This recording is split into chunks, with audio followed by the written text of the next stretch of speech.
Este episódio do Foro de Teresina tem o apoio do iFood. iFood! Rádio Piauí.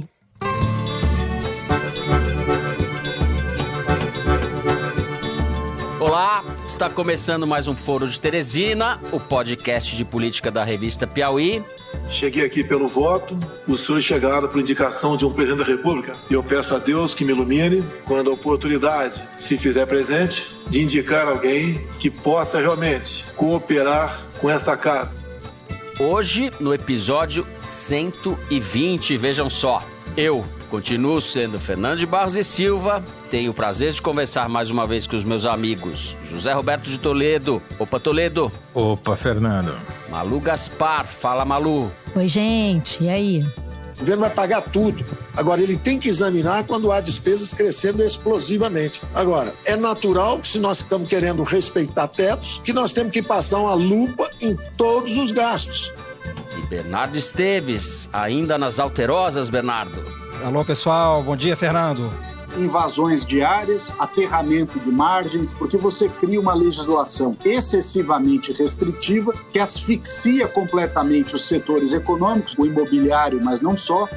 É isso, vamos passar então direto para os assuntos dessa semana. A gente vai abrir o programa falando do novo ministro do Supremo Tribunal Federal, que será indicado pelo presidente Jair Bolsonaro ainda este mês, com a aposentadoria de Celso de Mello. Vamos falar do que significa essa mudança no Supremo. Em seguida, vamos discutir o novo foco da crise na equipe econômica, o Renda Cidadã, programa de renda básica e as gambiarras do governo para tentar driblar o teto de gastos. Por fim, no terceiro bloco, a gente fala das novas boiadas do ministro Ricardo Salles, o ministro contra o meio ambiente, mais especificamente das decisões tomadas essa semana, que acabam, entre outras coisas, com a proteção ambiental das restingas e dos manguezais no Brasil. É isso, vem com a gente.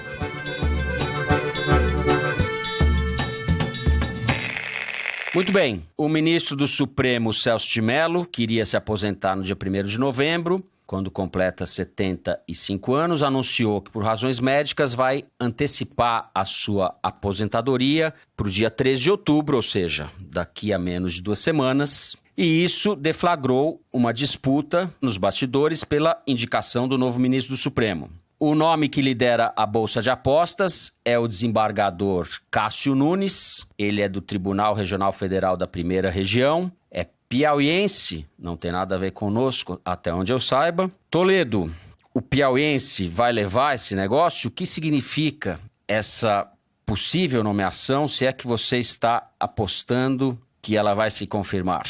Bom, a nomeação vai depender de uma só pessoa, chamada Jair Bolsonaro, que já deu muitas indicações de que quer o Cássio Marques Nunes para essa vaga, tanto que levou-o a tiracolo para um encontro na terça-feira à noite na casa do ministro Gilmar Mendes, outro ministro do Supremo Tribunal Federal, um encontro no qual também estava presente Dias Toffoli, o ex-presidente do Supremo, para meio engraxar as relações ali e garantir que a indicação desse desembargador não fosse bombardeada por seus pares. Foi uma articulação curiosa, se você levar em conta todos os ataques que o Bolsonaro fez ao Supremo alguns meses atrás, até na rua, convocando manifestantes para jogar rojão contra os ministros, né?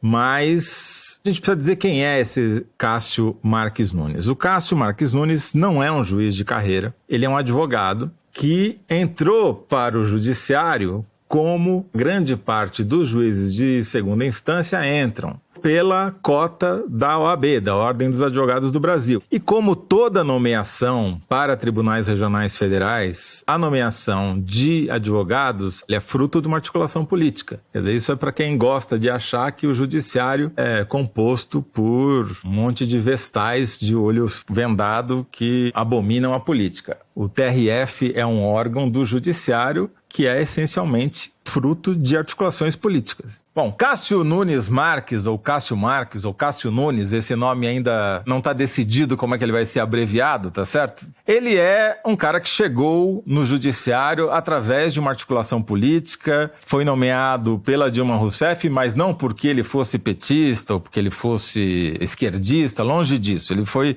fruto de uma articulação que envolveu senadores progressistas, líderes do Centrão, até velhas raposas do MDB, como o ex-presidente José Sarney. E com o beneplácito do então senador e atual governador do Piauí pelo PT, Wellington Dias. Então ele é fruto de uma ampla articulação política entre os advogados. Ele, como advogado, entrou numa vaga que era da OAB, da Ordem dos Advogados do Brasil. E ele está tentando se viabilizar como ministro do Supremo através de outra articulação política, usando alguns dos mesmos cabos eleitorais que ele usou para se transformar em desembargador do TRF. Então, o Centrão é o grande apoiador do Cássio Nunes ou do Cássio Marques. Agora, o que é mais interessante nesse balão de ensaio em torno do nome dele, que, como eu disse, foi lançado pelo próprio Bolsonaro em primeira pessoa, quando levou pela mão para a casa do ministro Gilmar Mendes do STF para garantir que ele não fosse torpedeado pelos futuros colegas, o mais interessante é que essa nomeação, se ela se consolidar, ela será o grito do Ipiranga do Bolsonaro em relação aos Olavetes e Companhia Limitada. Porque no tribunal do Twitter, o Cássio Nunes ou Cássio Marques está sendo severamente bombardeado na proporção de 75-25, ou seja, 3-1, segundo o levantamento da Arquimedes. Por quem? Radicais bolsonaristas ligados ao Olavo de Carvalho. Gente que está tentando levantar a hashtag conservador no STF já, ou conservador no Supremo já. E com argumentos, assim, muito poderosos, acusando o Cássio Marques ou Cássio Nunes de ser garçom de lagostas do STF, porque ele caçou como desembargador do TRF, uma decisão de uma juíza de primeira instância que tinha proibido o Supremo de gastar dinheiro com lagosta, né? Então, o que eu acho mais interessante de observar é se essa nomeação se consolidar, a gente vai ver o Bolsonaro romper de vez politicamente com essa turma do Olavo de Carvalho nas redes e cair no colo, de uma vez por todas, do Centrão e dos militares. Não sei se romper de vez é o frustrar.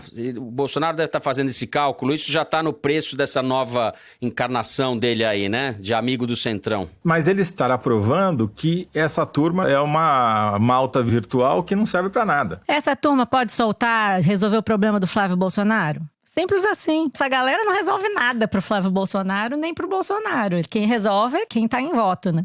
Só para terminar, queria dizer sobre esse caso é que ele é talvez o melhor termômetro de para onde a política vai e para onde a economia vai também, porque o Centrão e os militares só estão nessa pelo dinheiro, tá certo? E pelo poder, pelo acesso aos cofres. Então, eu acho que é por aí que as coisas vão. E o Bolsonaro percebeu que é muito mais estável para ele, muito mais seguro apostar na máquina, apostar nas engrenagens da velha política, do que ficar fazendo teatrinho nas redes sociais com a nova política representada por esses caras aí que eu citei, condenando o desembargador no tribunal do Twitter. Eu resumiria dessa maneira essa história. O grito do Ipiranga do Bolsonaro. E o Cássio já está tão convencido de que será o ministro que já está conversando com os senadores, já está fazendo campanha com os senadores que precisarão aprovar o nome dele. Maria Lúcia Gaspar. Primeiro, assim, concordo com Toledo e diria mais. Esse Cássio Nunes, ele é puro suco de Centrão. E há tanto assim que a piada ontem em Brasília era que o Centrão, que antes era réu, agora indica ministro do Supremo. Isso é uma realização do governo Bolsonaro, né? E não só o Cássio Nunes é puro suco de Centrão, como o próprio Gilmar Mendes, que está se tornando aí o grande avalista dentro do Supremo da indicação do Cássio Nunes. E para chegar aí na questão do Flávio Bolsonaro, que é outro avalista da indicação do Cássio Nunes, que aliás, segundo me falaram os bolsonaristas com quem eu conversei ontem, até um deles falou assim, agora tá explicado porque que esse cara tava tanto lá no Palácio do Planalto às nas últimas semanas. Tipo assim, agora fez sentido a presença desse desembargador lá no Palácio do Planalto nas últimas semanas. Ele andava por lá e, segundo dizem, estava fazendo campanha para o STJ, que é o que ele sempre, há 5 anos, ele faz campanha para o STJ. É um sujeito bastante humilde, parece que ele não só tem origem humilde, como ele tem esse comportamento humilde, aquele não é cara uma palavra, que mas humilde é você, Maria Lúcia. Não, mas é aquele humilde que chega falando que você é lindo, excelência, você é ótimo, é o melhor jornalista. Se ele te encontrar, Fernando, ele vai dizer que você é o melhor âncora de podcast deste país, entendeu? É esse tipo de figura que sempre chega agradando o interlocutor, cheio de jogo de cintura e que vota conforme o freguês. Tá claro aqui, quando teve a discussão sobre a deportação do Cesare Battisti, não interessava para o governo autorizar a deportação do Cesare Battisti. Então ele votou contra a deportação do Cesare Battisti. Ele tem dito agora que ele é garantista. Votou para autorizar a compra das lagostas pelo STF.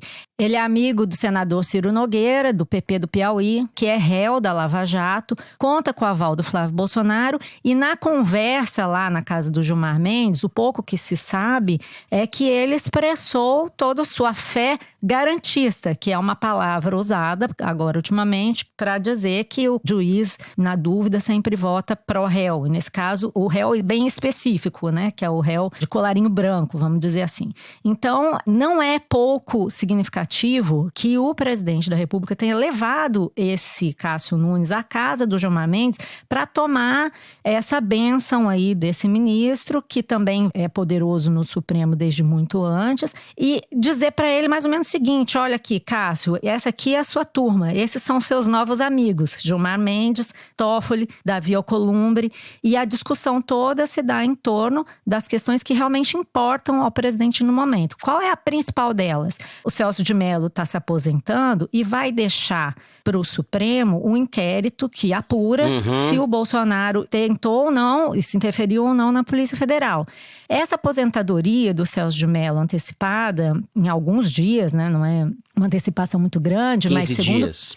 segundo o que eu soube na semana passada, ela estava se dando numa tentativa dos ministros lavajatistas para tentar fazer com que o substituto do Celso de Mello nesse inquérito fosse distribuído para qualquer outro ministro do Supremo antes da nomeação do substituto. Então, qual foi o cálculo que eles fizeram? Se o Celso de Mello se antecipar na aposentadoria, a gente distribui logo o processo, pelo menos não fica na mão de um bolsonarista. Lembrando que o Luiz Fux, que agora assumiu a presidência do Supremo Tribunal Federal, ele não é um ministro alinhado com o bolsonarismo e assumiu defendendo investigações de corrupção. Vamos saber na prática se isso aí vai fazer sentido, mas ele assumiu defendendo o legado da Lava Jato, entre aspas. Então existe essa tensão e a questão mais urgente é essa questão do inquérito do Bolsonaro.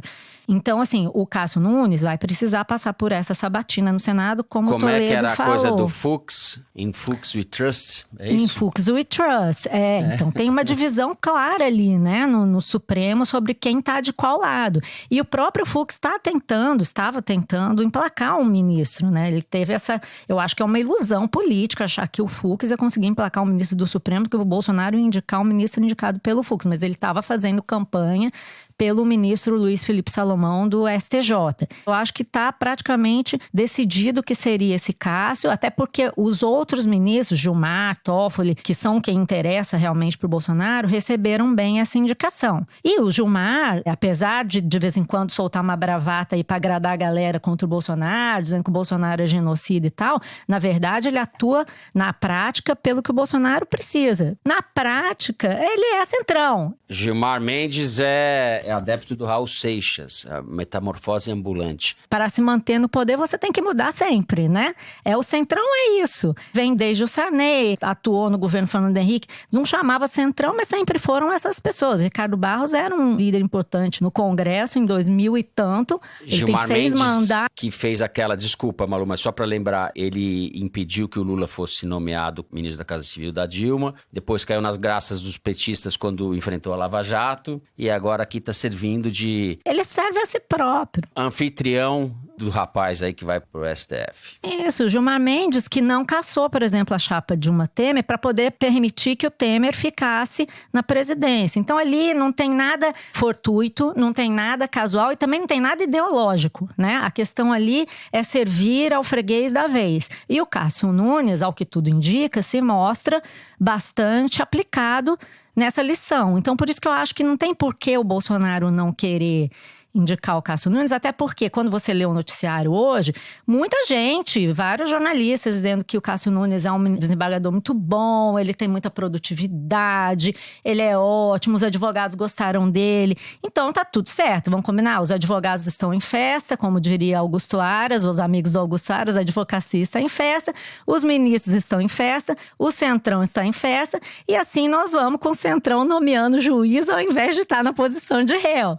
Então, eu acho que não tem muito erro quanto a isso. E aí a gente vai ver uma mudança em várias questões importantes no Supremo Tribunal Federal. São a decisão sobre prisão em segunda instância, decisões sobre o foro privilegiado e outras que estão em jogo no Congresso e que vão favorecer claramente o Bolsonaro para 2022, né? Tudo hoje em dia no bolsonarismo é feito com vistas a 2022. E só para encerrar a ironia do destino, supostamente essa vaga era destinada ao Sérgio Moro. Vocês lembram disso? Lá na pré-história, antes da pandemia? Só para lembrar, esse é o primeiro ministro do Supremo que o Bolsonaro vai indicar, né? No ano que vem ele vai indicar mais um, pelo menos, que deve ser na vaga do Marco Aurélio. Do Marco Aurélio, que vai também chegar na expulsória, né? Vai completar os 75 anos. E aí talvez entre um ministro terrivelmente evangélico, que foi a promessa que ele tinha feito e não cumpriu para os seus seguidores, né? O que esse episódio todo mostra é que o Bolsonaro, ele se transveste de alguém ideológico, mas na verdade é um cara político da mais velha cepa do fisiologismo, né? Ou seja, vamos dando o que recebemos e recebendo o que damos. Então, ele está fazendo essa barganha. É isso. Seja como for, ouvinte, daqui a 13 dias ou 12, agora quando você está ouvindo, o Brasil estará um pouquinho pior. O Supremo estará um pouquinho pior. É isso. Encerramos assim o primeiro bloco do programa. Em seguida, vamos falar de economia. A gente já volta. Nos últimos tempos, ficou claro para todo mundo que o entregador não deixa ninguém na mão. E não é só porque ele continua fazendo entregas durante a pandemia ou porque o pedido chega certinho. O entregador também faz entregas com o iFood, muito bem informado. O iFood tem sido muito enfático nessa parte aí com a gente, mandando muitos lembretes, né? A cada corrida que você aceita, tá aparecendo os informativos aí pra gente, tá se higienizando os pedidos, higienizando a moto. Então é bom utilizar essas dicas aí que vêm do iFood. Uma pesquisa do Instituto Locomotiva, feita em maio com mais de 1.200 entregadores, mostrou que o iFood é a empresa de delivery mais bem avaliada em relação a cuidados com o entregador.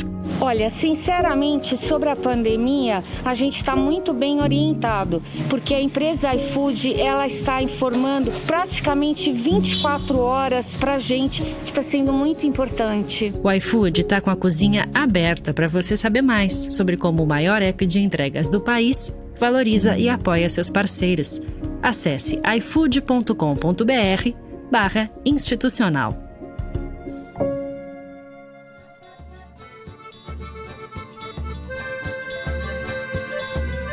Muito bem, o presidente Jair Bolsonaro continua obstinado com a ideia de criar um programa de renda mínima. Ele descobriu que os pobres existem e que isso pode ser bom para ele. Ele tentou o Renda Brasil, não deu certo. Agora é a vez do Renda Cidadã. Mudou o nome, o problema continua. O governo não sabe de onde tirar o dinheiro para financiar o programa. A proposta que foi apresentada no começo dessa semana tiraria dinheiro de duas fontes, basicamente. Primeiro do Fundeb, o Fundo de Manutenção e Desenvolvimento da Educação Básica, e a outra fonte seriam os precatórios, ou seja, o dinheiro que seria usado pelo Estado para pagar as dívidas. A proposta foi muito mal recebida, criou pânico no mercado, etc, como todo mundo já sabe. O mercado, evidentemente, não estava preocupado com o Fundeb, mas com o calote da dívida do governo. Maria Lúcia, da onde vai sair esse dinheiro? Qual é o saldo dessa confusão, por enquanto? Bom, a situação em Brasília tá de vaca não reconhecer bezerro, né? Para usar uma metáfora ao gosto do bolsonarismo. Assim, a realidade do governo está se impondo ao mercado e a realidade é muito dura. A realidade é pura e simplesmente que o governo está perdido. Eu diria perdidaço, né? Ontem, assim, eu estava ouvindo uma gravação de uma teleconferência que o líder do governo, Ricardo Barros, fez com 80 economistas-chefe e analistas de mercado financeiro para tentar acalmar, entre aspas, o mercado, e a coisa era de dar dó. Ele passou 1 hora apanhando. A primeira pergunta para ele foi justamente isso que você está dizendo. Qual é a proposta do governo, líder? E a resposta dele foi assim, olha, gente, está tudo muito confuso, eu não sei. Eu fiquei com pena, porque assim, ele disse que estava tudo muito confuso, que o governo estava comprometido em não furar o teto e saiu meio assim, primeiro que não entendeu, ficou evidente que até agora o governo não entendeu muito bem por que o mercado financeiro reagiu tão mal a essa proposta, tanto que no final da conversa, depois de 47 minutos de protesto das pessoas dizendo que aquilo era um absurdo, que não dava para ser e tal, não sei o quê, no segundo dia ainda, já teve uma teleconferência no dia anterior que também terminou em catástrofe e ele ainda termina a teleconferência falando assim, eu estou indo encontrar com o presidente, então eu posso entender que está tudo precificado, que vocês já precificaram, quer dizer, vocês já entubaram o prejuízo desse negócio, eu posso ficar tranquilo? Os caras, não, você não entendeu nada. Ou seja, não só eles não sabem o que fazer, como eles não estão entendendo o problema. Mas a gente pode explicar por que é um problema essa questão do precatório.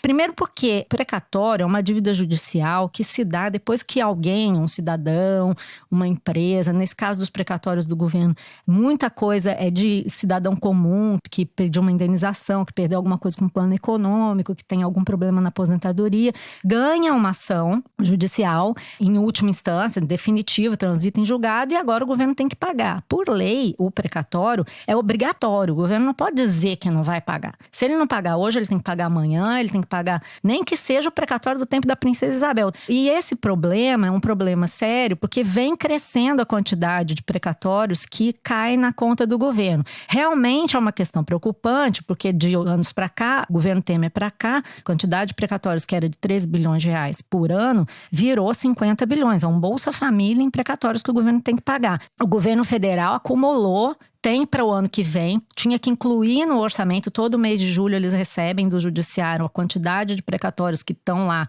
para serem pagos e realmente o Paulo Guedes, a equipe econômica, tomou um susto, sendo que o governo tem de dinheiro livre para aplicar no orçamento 26 bi. Realmente é uma questão difícil. Mas como todo problema sério, né, delicado, isso tem que ser tratado de forma séria e não do jeito que o governo tratou. Cara, é a Bangu, foi isso que o governo fez. Alguém no governo, desesperado para tentar encontrar uma fonte de renda para esse renda cidadã, renda Brasil, seja lá o nome que tiver, olhou para esses precatórios e falou assim, beleza, a gente então dá um calote no precatório, diz que não vai pagar esse dinheiro e com esse dinheiro que a gente não tem, a gente paga o Bolsa Família ou Renda Brasil, ou seja o que for. E a gente vai falar isso pro mercado e vai ficar todo mundo feliz. Gente, pelo amor de Deus, é uma quantidade de faltas de noção que chega até a ser ridículo. Por quê? Porque não é só isso. O credor, o mercado financeiro, ou seja, quem for que tem qualquer dívida pendente no governo, porque vamos lembrar que o mercado financeiro, ele é o Faria Limer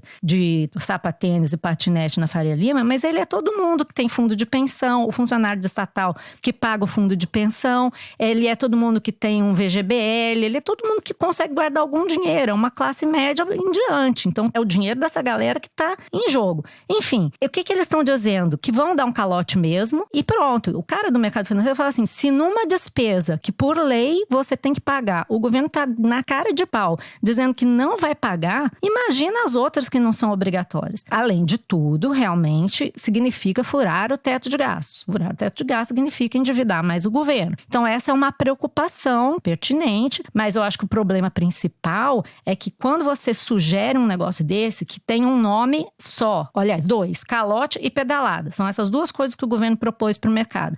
Neguinho apavorou. E o governo, acho que de tão incompetente, de tão incapaz de perceber do que se tratava, tomou um susto muito grande. Eu não sei se vocês viram um vídeo do Bolsonaro na frente do Palácio da Alvorada, falando ali no cercadinho. Ele reeditou o cercadinho rapidamente para dizer, não tem dinheiro, o mercado é todo mundo, então vocês me deem sugestões. Tem que sugerir e não criticar. Tem que sugerir e não criticar. Acontece que sugestões não faltam, né? A gente mesmo aqui no Foro já falou várias vezes sobre as ideias que estavam rolando para substituir esse auxílio emergencial por programas de renda básica que privilegiassem ou educação, ou que tivessem um desenho mais dirigido para os mais pobres entre os mais pobres, que tivessem um impulso maior no desenvolvimento. Então, isso está sendo discutido. E nos últimos dias, depois que o presidente falou isso, os jornais estão aí estampando as propostas de todos os economistas para criar fonte de receita para esse programa. Só para dar alguns exemplos, fala-se em unificar programas sociais,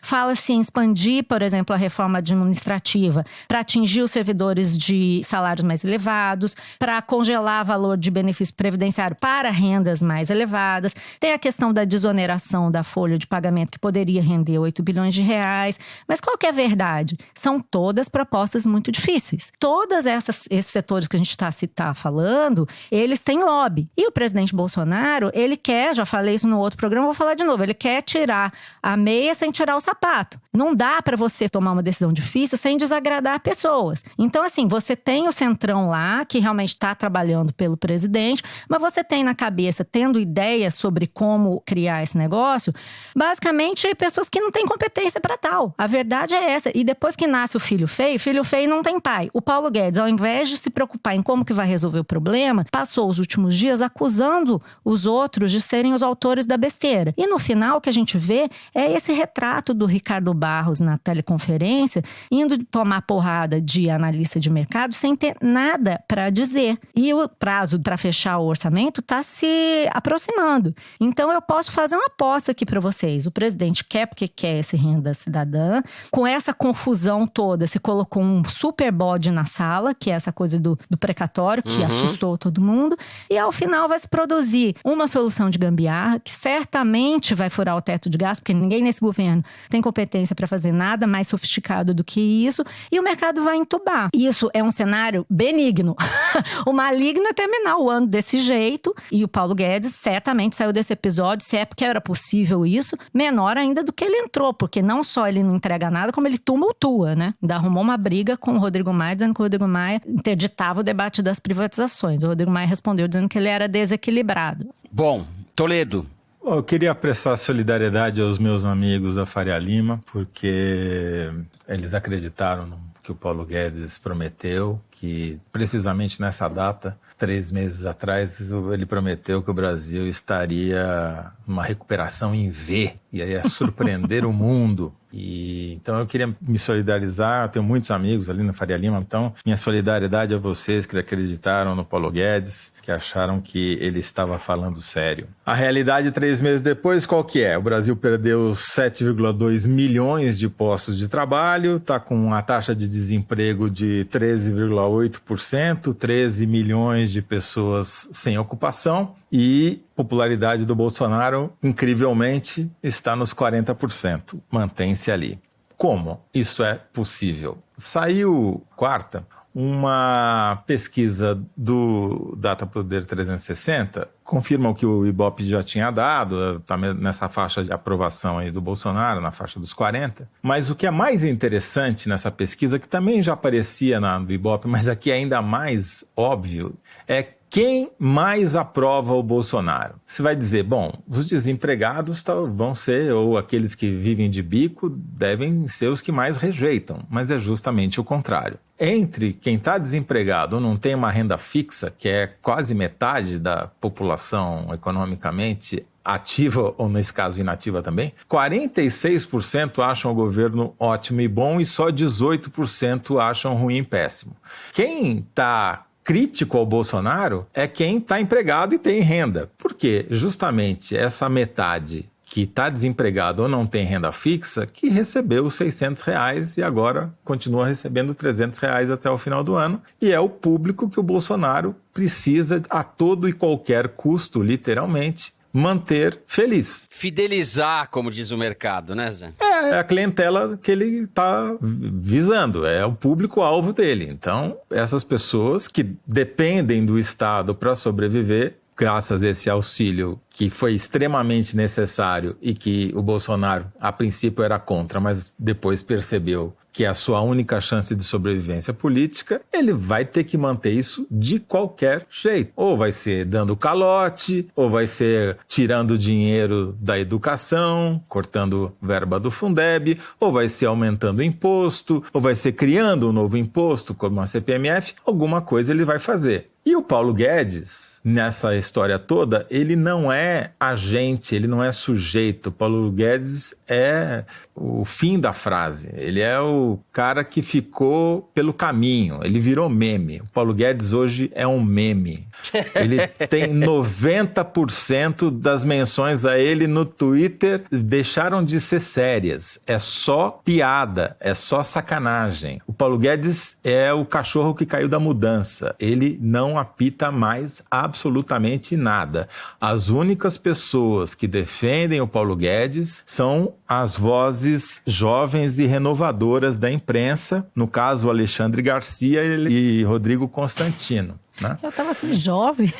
Jovens, são as almas jovens da imprensa. Da imprensa. Eu diria, né, que o Paulo Guedes já é um outro animal. Eu acho que o Paulo Guedes é um outro vegetal a essa altura. Sim.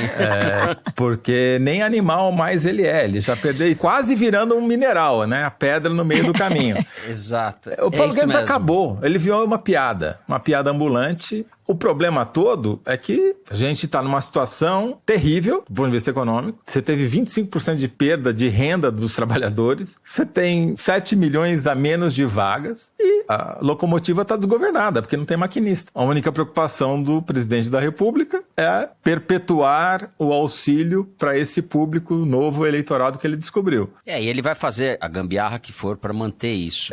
Quem apoia, quem sustenta o Bolsonaro no poder hoje? O Centrão e os militares. Que querem o Centrão e os militares? Gasto público. É óbvio, eles vivem disso, eles permanecem lá por causa disso. A gente deu uma reportagem da Marta Solomon essa semana no site da Piauí mostrando o que o general Braga Neto fez com o dinheiro da intervenção militar no Rio de Janeiro quando ele era o interventor. Ele fez de tudo, menos combater a criminalidade no Rio de Janeiro. Ou seja, essa aliança do Centrão, MDB, com os militares vem de antes do Bolsonaro. Começou lá no governo Temer e se sustenta agora, não mudou nada. Trocou a figura na presidência da República, mas a política continua a mesma. Talvez esteja até mais intensa, né, Toledo? Porque como o governo não tem articulação política, o Centrão vai tomando conta de tudo. Tomou o judiciário, tá tomando conta dos militares, né? Modéstia à parte, escrevemos isso daí na Piauí, Toledo. O que me chama a atenção nisso tudo, da fala da Malu, desse encontro, desse converscote do Ricardo Barros com o mercado, é, ao mesmo tempo, o improviso, o despreparo do sujeito e a subserviência, uma coisa de louco.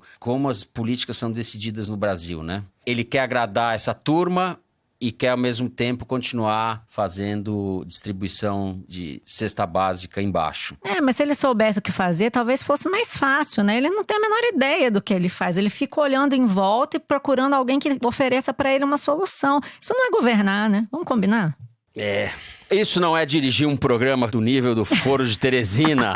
O apresentador está perdido, é isso, gente? O apresentador tá que nem o Ricardo Barros na teleconferência com os analistas. Aí não, eu jamais teria aquela dignidade toda, aquela vida reta, isso não temos. Com isso, o segundo bloco do programa vai ficando por aqui. É a vez agora do número da semana. O Luiz Maza, nosso diretor, vai cantar aí um número que é tirado da seção Igualdades, publicada toda segunda-feira no site da Piauí. Fala, Luiz. Então, Fernando, o número dessa vez é 88,9 mil. Essa é a quantidade de novos filiados que entraram para o PSL, ex-partido do Bolsonaro, de janeiro a agosto desse ano. Foi o partido que mais cresceu nesse período pré-eleitoral. Com essas 89 mil filiações, o PSL teve praticamente o triplo de adesão que o Aliança pelo Brasil, partido que o Bolsonaro está tentando criar desde o final do ano passado e que só conseguiu até agora cerca de 33 mil assinaturas válidas no TSE. Agora, essa igualdade tem um dado interessante, que é o seguinte: de abril de 2019 a abril de 2020, o PSL e o Partido Novo Novo, que são a nova direita, né, ganharam juntos 172 mil filiados. E nesse mesmo período, PSDB e DEM, que a gente poderia dizer com algumas aspas que são a velha direita do Brasil, perderam 158 mil filiados. Quer dizer, quase a mesma proporção. Houve uma mudança de eixo na direita brasileira, e esses dados deixam isso muito claro. Ô Luigi, você vai deixar Tucano infartado com essa declaração. Eles aí, já sabem, vai. De que eles são a velha direita. Tanto pelo velha quanto pelo direita. Tucanos vão infartar, cara. Agora, é curioso mesmo que essa aliança pelo Brasil não tenha dado em nada, né? O Bolsonaro não consegue articular nem a milícia de Rio das Pedras. Ele não é incapaz de formar um partido, porque ele joga pra si mesmo. Ele vai sempre pegar o que já existe. Por isso que o Centrão tá fortalecido, porque sabem que tem a estrutura da qual ele precisa para governar, porque o WhatsApp elege, mas não governa. Tem duas coisas aí. Primeiro, a gente sabe como o sistema partidário brasileiro é disfuncional, é vergonhoso, tem mais de 30 partidos, eles não têm uma representação ideológica ou programática, na maioria dos casos, enfim, eles são fruto de puro casoísmo, etc. Em segundo lugar, essa adesão em massa a esses novos partidos, que nem partidos são, o Novo é um partido que quis nascer como um partido ideológico e liberal, e mais do que liberal, empresarial tal, e acabou sendo uma linha auxiliar do bolsonarismo, né, na prática. Mostra para onde foi o poder no Brasil. Isso diz menos sobre o partido e mais sobre o fenômeno do Bolsonaro. Tudo gravita em torno da ascensão dessa figura e do que está sendo construído em torno dessa figura. Os partidos em si dizem pouco. Obviamente, quem atraiu as filiações para o PSL foi a grana, para variar. Claro. Né? E por quê? É a máquina, são os diretórios estaduais, são os diretórios municipais, né? Porque para você garantir a sua vaga como candidato a vereador ou a candidato a prefeito, né, você precisa ter maioria do diretório municipal. Então você filia a maior quantidade de pessoas disponível para poder ficar com o quê? Com a grana do fundo eleitoral para distribuir. É dinheiro, tudo é dinheiro. Agora, eu disse, não tem nada, etc., mas esse Aliança pelo Brasil, que não está prosperando, seria, sim, um partido de extrema-direita, né? Tem uma coisa lá, por mais que a gente fale, é o partido do Bolsonaro, é o partido que nem leva o nome de partido, começa por aí, é o partido que prega tudo que o Bolsonaro defende desde a campanha. Bom, ficamos por aqui, agora a gente vai para o terceiro bloco, vamos falar do ministro Ricardo Salles, de boiada e de meio ambiente. A gente já volta.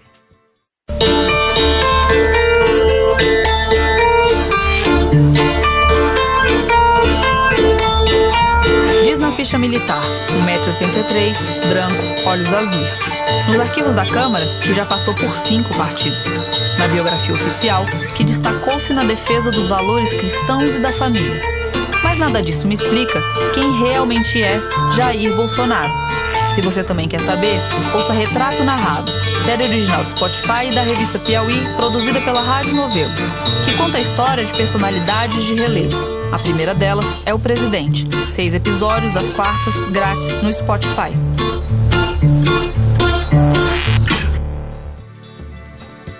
É isso aí, gente. Ouçam o Retrato Narrado. Ali está a origem e um pouco da explicação do que é Jair Bolsonaro. Esse primeiro episódio, para mim, foi muito esclarecedor sobre por que o Bolsonaro gosta tanto de índios, de negros quilombolas e da família Rubens Paiva. Tá tudo ali explicado. Muito bem. A situação do Pantanal é a que sabemos. A situação da Amazônia, dramática, também é o que sabemos.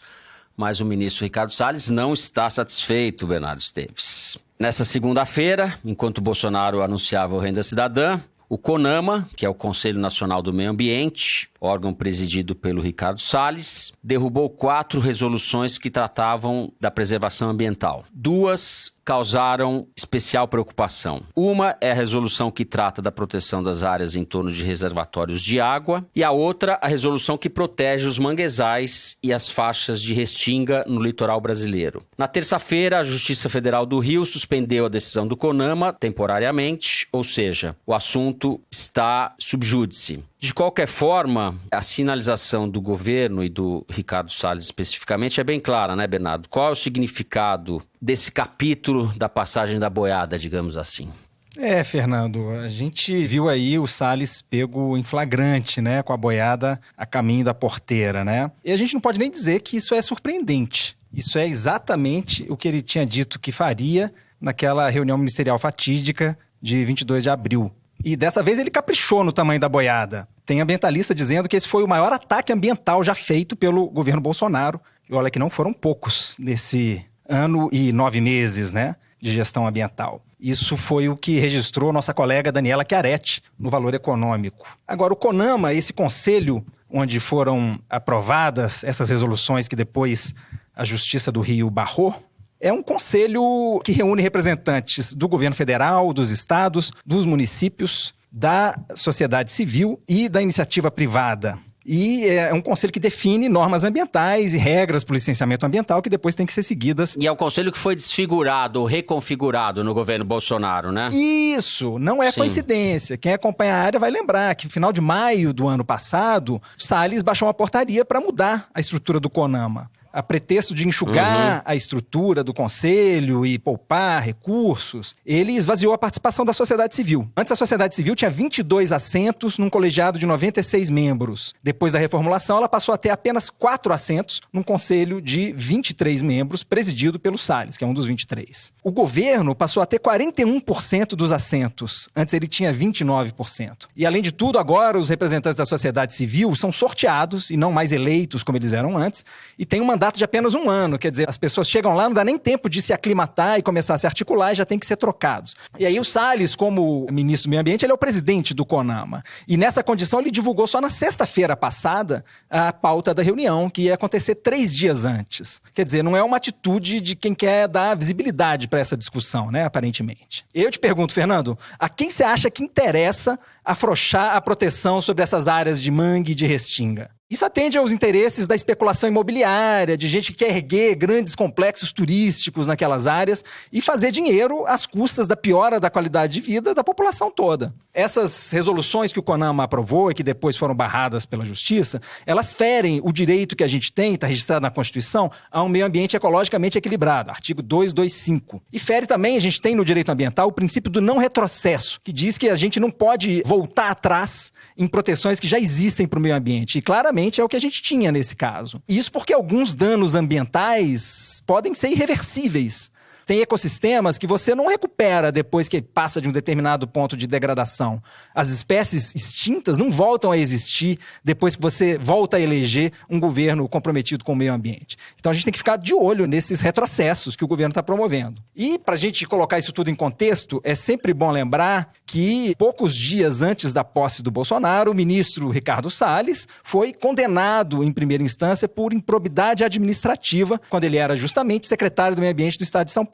No processo de zoneamento do plano de manejo da várzea do Rio Tietê, ele adulterou os mapas e a minuta de um decreto para favorecer justamente as empresas de mineração. Quer dizer, como gestor, ele tem todo um histórico de atuar em favor dos interesses da iniciativa privada e contra o terceiro setor, e não no interesse da população. Mas, aos olhos do Bolsonaro, em vez de inviabilizar o nome do Salles para o Ministério do Meio Ambiente, essa condenação parece ter credenciado ele ainda mais, né? A gente sabe o pouco apreço que o presidente tem pela questão ambiental, e ontem mesmo, em mais um discurso na ONU, dessa vez na cúpula da biodiversidade, ele voltou a enfileirar uma sucessão de mentiras. Não vou ficar enumerando elas de novo e desmentindo, que nem a gente fez na semana passada, mas isso, enfim, reflete um pouco o lugar em que ele coloca essa discussão ambiental, né? O cara é um tarado da destruição do meio ambiente. Ele está fazendo um programa, ele se destaca num governo que a gente sabe o que é, ele consegue se destacar. A obra dele realmente é impressionante. Pois é, e especificamente nessas reuniões do CONAMA, em que são decididas normas ambientais importantes que têm que ser seguidas, é um espaço em que a gente tem que estar de olho,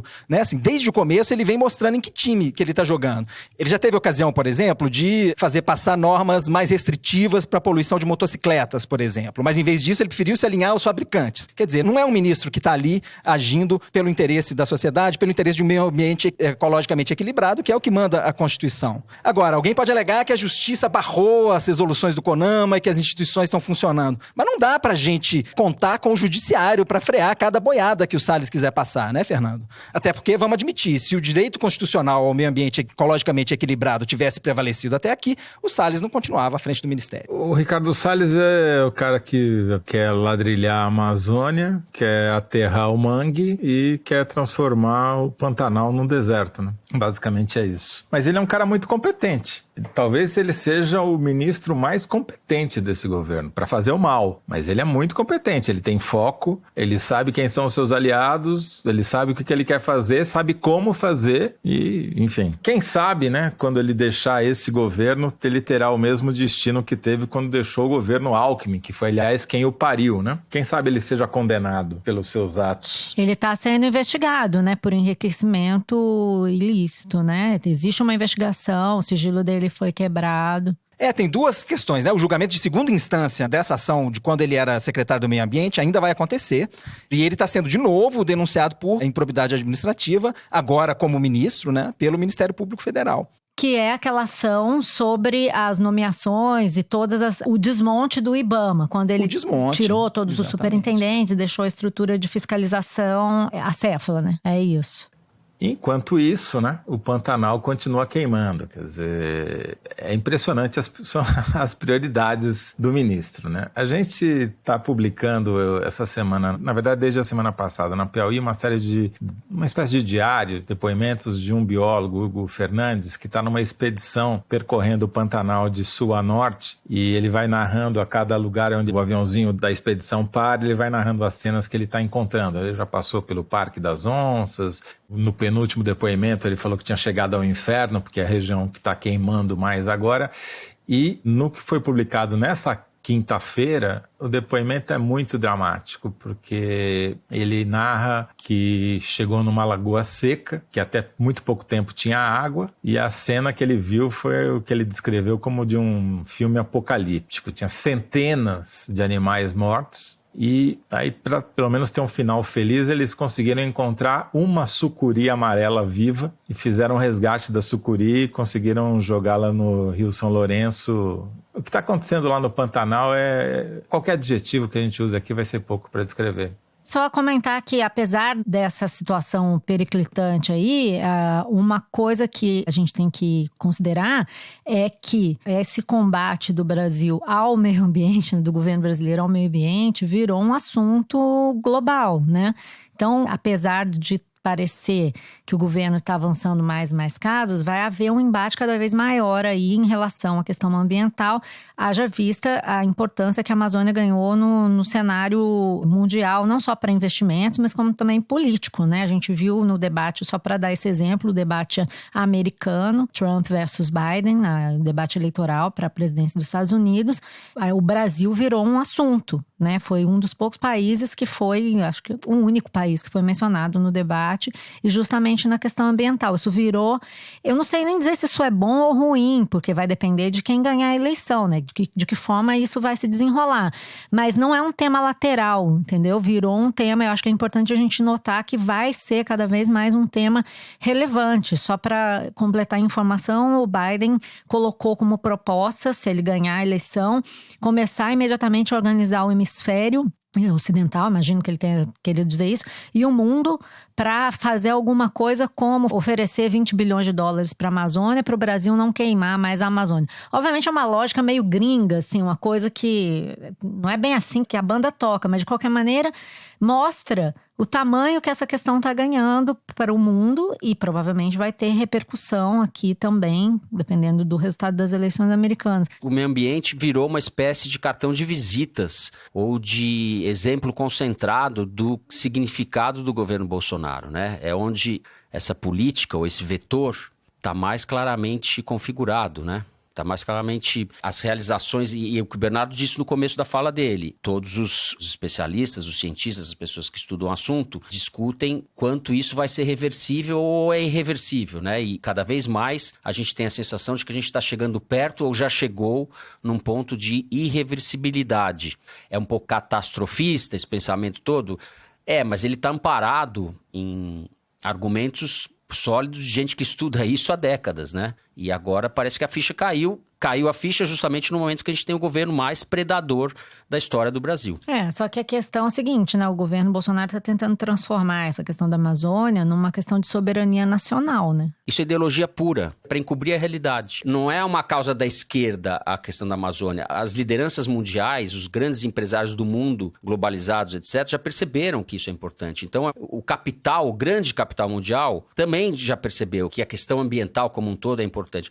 Existe quase um consenso consenso hoje no mundo, eu vou chamar de civilizado para fazer. O Bolsonaro está do lado dos bárbaros, ele é um bárbaro. Um caso que ilustra bem a ideologização dessa questão, Fernando, para voltar ao debate presidencial americano, né, o show de horrores que aconteceu essa semana, que a Malu citou, foi que o Bolsonaro muito rapidamente foi ao Twitter reagir à oferta de ajuda do Joe Biden, né, dos 20 bilhões que ele disse que ia tentar conseguir junto com aliados, reagiu prontamente rejeitando essa proposta de ajuda, mas obviamente todo mundo se lembra, isso veio à tona nas redes sociais, a reunião de Davos do ano passado, está filmado, né, em que o Bolsonaro disse que estava ansioso para explorar a Amazônia com os Estados Unidos, né, mas aí a gente vê que na verdade não é com os Estados Unidos, depende, se for com os meus amiguinhos eu topo. Não dá para levar a sério o Bolsonaro dizendo que não quer dinheiro de doação, porque onde vai parar o dinheiro das doações que acabam no governo Bolsonaro? Vai acabar num projeto da nossa primeira-dama. A Folha de São Paulo publica nessa quinta-feira uma reportagem dizendo que 7,5 milhões de reais que foram doados pela empresa Marfrig, que vem a ser uma das maiores produtoras de carne do Brasil, foram parar num projeto da primeira-dama. Dinheiro devia ter sido encaminhado para comprar testes para detecção do SARS-CoV-2 pelo Ministério da Saúde, mas não foi usado para isso não. Foi usado para um projetinho da nossa primeira-dama chamado Arrecadação Solidária. Solidária a quem, cara pálida? Com isso, terminamos de maneira otimista e feliz. Terminamos o terceiro bloco do programa. Vamos agora sim para o momento feliz da Malu Gaspar, o Kinder Ovo. Depois que ela cantou TT Espíndola, a gente está até pensando em mudar a natureza do programa, fazer aqui um karaokê e tal. Até sugeri acabar com esse negócio de momento cabeção, já mandar logo um karaokê e pronto, entendeu? Antes da gente ouvir o áudio, a produção está pedindo aqui para informar a vocês, ouvintes, que se tiverem sugestões de áudio que possam ser usados no Kinder Ovo, principalmente nesses tempos de eleição, para vocês mandarem para a gente. Não é garantia de que serão usados, evidentemente. Só serão usados se o apresentador Fernando Barros conhecer a voz. Esse é o critério que vai ser adotado. Mas vamos ver o que o Centrão fala disso. Vocês estão estimulados a participar agora dessa brincadeira também ajudando a enganar a gente, né? Para participar, vocês enviam para o e-mail forodeteresina@revistapiauí.com.br. Podem mandar um áudio do Adorno para começar e a gente vai em frente. Solta aí, Luigi. Para mim, sempre teve muito claro que foi uma armação de pilantra, que hoje, por causa disso tudo, hoje o Brasil é esse evangelistão, né? É uma teocracia retardada, cheia de filha da p***. Roubando e roubando. É o João. Fudeu tudo, cara. Hoje em dia, do Ratos do Porão? Pra gente recuperar aquele Brasil que a gente tinha uns anos atrás, cara. Pelo menos uns 10, 15 anos, cara. Isso aí é tudo um plano mirabolante dos Estados Unidos, eu acho. Colocou esse fantochão aí. Na hora que o Brasil começa a se destacar... Eu e o Dado do Labella gostamos muito do João. Tudo capa de revista, né? O Brasil, estamos conseguindo, não sei o quê. Cara, os Estados Unidos já falou, vamos acabar com esses caras, velho. Cara, dá medo do mundo porque esses militares, cara. Cara, é a pior corja que eu já vi na minha vida. Só merda. Saca? É até engraçado, cara. Toledo é punk, mano.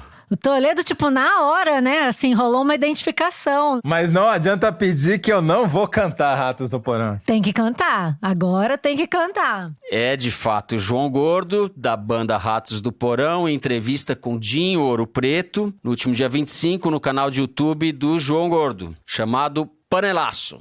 Zé, você agora revelou as suas preferências musicais, hein? A gente... beber até morrer. Qual é o estilo musical do João Gordo? É punk? Pós-punk? Por que será que o homem, quando foge de si mesmo, se afoga na bebida e se droga sem parar? Será que a vida imposta é perder um vale tudo? Viver sempre chapado é melhor do que lutar? É isso aí, João Gordo. Faz sentido. Ratos do Porão. João Gordo é mó figura. Sim, mó figura. Verdade. Então é isso. Toledo marcando ponto. Vamos agora ao Correio Elegante. É a hora da gente dar voz a vocês, ouvintes. Vamos para as cartinhas. Eu vou começar lendo uma mensagem que o Toledo vai gostar. Olha aí, Toledo, hoje o programa tá todo para você. Opa. Quem escreveu foi o Tiago Souza de Jesus, que é de Salvador. Ele diz o seguinte: olá, meus companheiros de treino. Sim, porque costumo ouvir o foro enquanto faço exercícios dentro de casa, logo depois de uma maratona de aulas pela manhã. Recentemente, eu, que sou professor de História, fiz com os meus alunos do 6º ano um jogo de perguntas e respostas sobre a Grécia Antiga. Numa das perguntas, coloquei como alternativa o vocábulo forístico caquistocracia. Depois expliquei para eles o significado. Abraços a todos vocês. Tiago Souza de Jesus. Abraço, Tiago. Esses professores comunistas aí, ó. Comunismo helenista! Esse comunismo helenista de vocês! Bom, como vocês sabem, as pessoas usam o foro de Teresina para tudo. É que nem Bombril, tem 1001 utilidades, né? Tem gente que usa para lavar louça, tem gente que usa para fazer exercício, tem gente que usa só para perturbar o vizinho. Agora a gente recebeu um uso inédito. Chegou por e-mail e quem mandou foi a Clarissa Pacheco. Escreveu a Clarissa. Nesta pandemia, eu e minha companheira adotamos um cachorro chamado Gael. Como todo filhote, Gael não costuma dar paz nem de madrugada, nem nas manhãs de sábado, quando a gente dá uma geral na casa. Mas eis que descobrimos, há algumas semanas, que o rapazinho é fã do foro. Ele fica quietinho ouvindo o episódio e, creiam, late horrores quando a gente precisa pausar. O foro virou o nosso sossega-cachorro aqui em casa. Um abraço nosso e do cachorrinho Teresiner. Mais um mascote aí. Devo dizer que agora fez sentido o programa para mim. Estamos falando com os cães. Pelo menos os cachorros ficam calmos quando a gente fala, né? Há um tipo de comunicação superior. Pois é. Pessoal, tem uma mensagem legal aqui que chegou do Bruno Rocha. Ele diz o seguinte: sou ouvinte quanto mais do foro. Se puderem, mandem um alô pro meu irmão, Marcos Rocha, que faz 32 anos agora, dia 3 de outubro. Nós somos gêmeos. A pandemia não foi gentil conosco. Como sócios de um restaurante, quase fechamos as portas e perdemos a conta de quantas horas trabalhamos para manter nossos funcionários. Mas estamos aqui. Sei que nem todo mundo tem a sorte que eu tenho de ter o Marcos como sócio no trabalho e na vida. Somos paulistas, mas filhos de baianos. E nada segura esse povo forte. Um beijo pra vocês. Nossa, arrasou. Muito bem, parabéns. Agora ele mandar os parabéns pro irmão, mas não pra ele, que é gêmeo. Como assim? Esse eu gostei, esse é pró. Bruno e Marcos, Parabéns para o Marcos guerreiros. e pro Bruno por tabela, né? Sim, para ambos os dois. Bom, antes de mandar aqui nosso Correio Elegante, eu queria mandar 2 beijos. Um é pro Paulo Magalhães, de Itapecuru, no Maranhão, que faz tempo que eu tô pra mandar esse beijo pra ele, que uma vez no Twitter ele mandou uma mensagenzinha meiga, que ele batizou a vaquinha dele com o meu nome. Não sei se vocês lembram disso. Coisa assim. Oh, achei fofo essa coisa gado e tal, né? Mas eu gostei. Ele é fofo, sempre troca mensagens comigo. Sempre troca mensagem comigo no Twitter. Ele é super nosso ouvinte, comenta todos os programas. Então eu queria mandar um beijo pro Paulo Magalhães, lá do Maranhão. E também pra Duda Garamboni, que estuda Direito na PUC, tá se especializando na área ambiental. É uma ouvinte esperta e linda, que eu nem vou contar quando que eu conheci ela, porque é aquela coisa de velho. Eu vi pequenininha. Mas, Duda, beijão. E antes de terminar, tem um correio elegante enviado... Como assim? Nepotismo? Enviado pela Paula Scarpim, nossa coordenadora geral. É um pedido, na verdade. Ela diz assim: assistindo ao debate entre o Trump e o Joe Biden, fiquei com saudade do debate moleque. Debate raiz que acontecia no Brasil em 89. Por isso eu queria pedir que o Fernando imitasse o grande momento do embate entre Brizola e Maluf. Beijos a todos. Paula, ótima ideia. Eu assisti várias vezes essa cena. Hoje no café da manhã eu mostrei para meus filhos o Brizola falando pro Maluf: filhote da ditadura. Filhote da ditadura. Por causa de você, de pessoas como você, passei 15 anos fora do Brasil. E o Maluf falava: pois bem, 15 anos do estrangeiro não aprendeu nada. Não é isso? Ele falava? Isso aí. 15 anos do estrangeiro. Não aprendeu nada e não esqueceu não nada. Não aprendeu nada. Era a época que os debates eram... Bons. Eram bons, eram espontâneos. desregulamentados, exato, espontâneos. E tinha o auditório, né? O auditório Valdelírio. Suava em bicas, a camisa do Covas toda empapada. O Maluf brigava zona, com o Brizola. como a política brasileira. Hoje em dia a gente faz isso. E o Brizola xinga a plateia. Vocês são os filhotes da ditadura. Vocês também. Grande Brizola. Eu fui pego de surpresa aqui. Eu não tava no modo imitação. Mas meu é modo porque a Paula imitação sabe tá... que você sabe de cor. Não, mas ele agora tá de férias. Meu modo imitação tá desativado. Você vai ser... Isso nasce com a pessoa. Você vai ser pego duplamente de surpresa agora, porque eu vou fazer uma provocaçãozinha aqui num tweet que o Fabim Fernandes... Fábio, como o arroba dele, mandou pra você no Twitter dizendo assim: olá, Fernando, sou Sou ouvinte do Foro desde o início. Me recusei a ver as fotos de vocês por muito tempo e criei uma imagem mental baseada nas vozes. A Malu é uma jovem de 30 anos eternamente sorridente. O Toledo é um senhor alto. E você, o Fernando Mitre. Meu Deus! Como assim? Olha, eu devo dizer que ele é um pouco mais jovem que eu. Gente, que coisa assim, completamente aleatória, dizer, né? Olha, vou dizer duas coisas pra você. Ele é um pouco mais jovem que eu e eu vou me esmerar aqui no meu cavanhaque. Juro que eu vou deixar um cavanhaque em sua homenagem. Fernando Mitre, pra quem não sabe, é o editor-chefe na Band, né? Acho que um pouco mais velho que eu. Ligeiramente. Muito bem, é isso, produção? Então, nos despedimos do programa de maneira diferente, saudando o povo brasileiro. É isso, vamos lá. Depois deste belo momento retrô, o programa dessa semana vai ficando por aqui. O Foro de Teresina é uma produção da Rádio Novelo para a revista Piauí, com a coordenação geral da Paula Scarpim. O nosso diretor é o Luiz de Maza, as nossas produtoras são a Mari Faria e a Luísa Ferraz. O apoio de produção aqui em São Paulo é do Vitor Hugo Brandalize e da Clara Reustab. A Mari Faria edita o vídeo do Foro Privilegiado, o teaser que a gente publica nas redes sociais da Piauí e no YouTube. A edição do programa é da Evelyn Argenta e do Thiago Picado. A finalização e a mixagem são do João Jabassi, que também interpreta a nossa melodia tema, composta por Vânia Salles e Beto Boreno. A nossa coordenação digital é feita pela Kelly Moraes, a checagem do programa é feita pelo Plínio Lopes. O Foro de Teresina é gravado nas nossas casas, sempre com o apoio do Estúdio Rastro do Dani Di, onde está a Malu, e da Som de Cena do Gustavo Zisman. Eu, Fernando de Barros e Silva, me despeço dos meus amigos. Bernardo Esteves, tchau, Bernardo. Tchau, Fernando. Um abraço, gente. Boa semana. José Roberto de Toledo, tchau, Toledo. Tchau, Fernando. Tchau, gente. E Malu Gaspar, tchau, Malu. Tchau, pessoal. Até a próxima. É isso, gente. Até a semana que vem.